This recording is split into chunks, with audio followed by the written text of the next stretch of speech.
There's no doubt about it. Free online history videos can be very entertaining, but it is without a question also true that some of them are rubbish.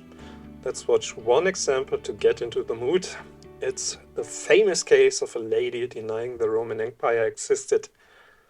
It always blows my mind talking to people who have invested their lives in the study of ancient Rome because y'all don't seem to realize it didn't exist. This lady has 100,000 followers on TikTok, at least when she made the video.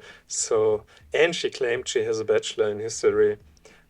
She was very prominent and a lot of people listened to her. And it shows one central problem I would like to talk about today. Free online videos, especially on YouTube, are used for far more than just the purpose of entertainment.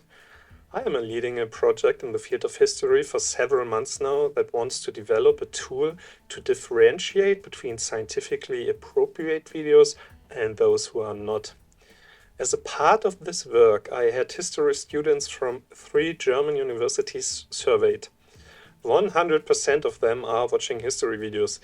This isn't really that surprising since they study what they study.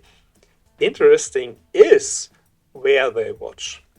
To clarify before I talk about the numbers, more than one answer was allowed for all the questions. Almost 90% of them are choosing YouTube. 83% are watching documentaries on the streaming services like Netflix and Amazon Prime, and those have their own problems. Let's watch an example.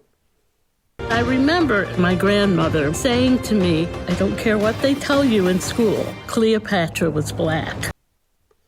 I don't want to open the discussion about the skin color, but I think we can all agree that my grandmother said isn't a scientific argument and therefore has no place in a documentary, at least not in the way they did it here. These are clear-cut examples that are easy to spot, but there are a lot of cases where it isn't that easy. One very effective pattern is omission. If you don't mention something in a video, the viewer must know about it to understand the information should be there. I talked in length about Philippa Langley's documentary about the princess in the tower and the lack of provenance. Watch these videos if you like to learn more about it and see an example. So, why do German university students of the historical science like the videos so much? Interest was the most given answer with almost 91%. But 65.3% also like to use videos to repeat lessons from the courses to understand them better. They heavily rely on the YouTube algorithm and the recommendations of the platform to find the videos. 84% use them. 41.3%, and that was the second highest answer, trust recommendations from influencers. Advice from teachers is only for 23% of the students enough reason to watch a video. This was the weakest percentage value to this question. I also had them ask which criteria they think are most important to differentiate between a scientifically appropriate video and those clips that are not. The existence of sources and literature was the highest answer in this case. 80% named those. 2/3 of all that were questioned think that the existence of experts in the clip shows that it is scientifically appropriate. Around 15% said they look for praise in the comments. For me, one of the most interesting questions were the last one I like to talk about here. It was, why do you like to use videos for academical purposes?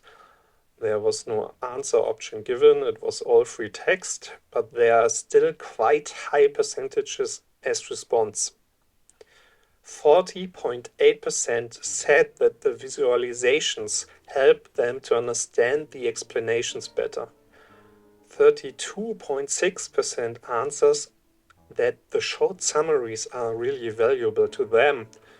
30.6% like to hear an explanation from another person to gain another perspective. 26.5% wrote that videos are easier to understand. I, of course, could tell you a lot more, but many of the results of the project are still embargoed because, of course, the institution who paid for it gets them first. But I'm curious, do you see yourself in these answers? Do you agree with German university history students?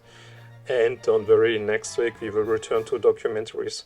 I just thought it would be interesting to share those results with the wider audience